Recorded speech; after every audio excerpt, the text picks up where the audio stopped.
he's going to get his shot to show once again what he can do out there. So, Coach, what do you want to see from Sam Darnold in this third preseason game for the New York Jets to declare that the rookie should start Week 1 on Monday Night Football against the Detroit Lions? Well, I'm sure there's some kind of, I haven't seen their announcement on who they're going to start for sure and how much playing time.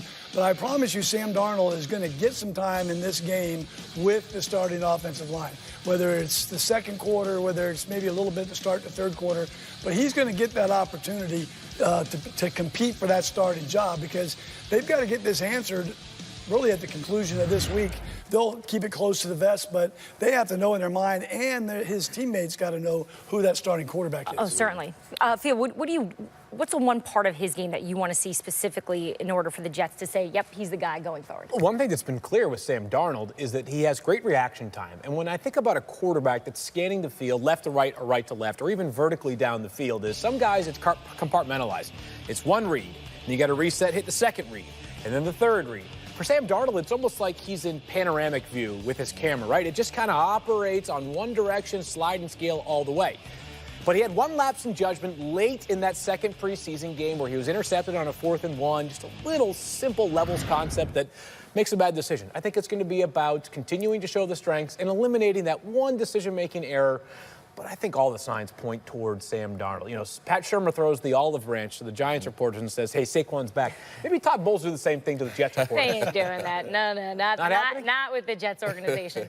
But that said, Coach, do you ever have an internal conversation where everyone inside the building perhaps knows who's the starter is and they just don't want to announce it publicly? Does it ever work like that? It very much works like that. I think, you know, really at this point and really the third preseason game just kind of puts icing on the cake. I think, you know, whether it's the players, the assistant coaches, the head coach, they'll be the first to know, trust me. And they're keeping that close to their vest. But I think they have a pretty good gut feeling on who that guy is going to be. Yeah, our sources got to get better with us. Help us out a little. Calling us out.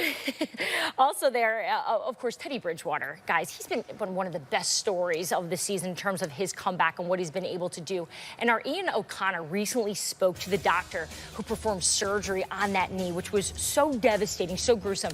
Guys, look at these quotes, all right? This is what Dr. Dan Cooper said. He said it was just a horribly grotesque injury. It's mangled.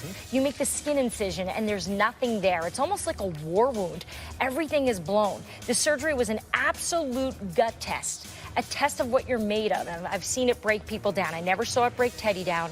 Most people have no idea the volume of the workload this kid had to put in.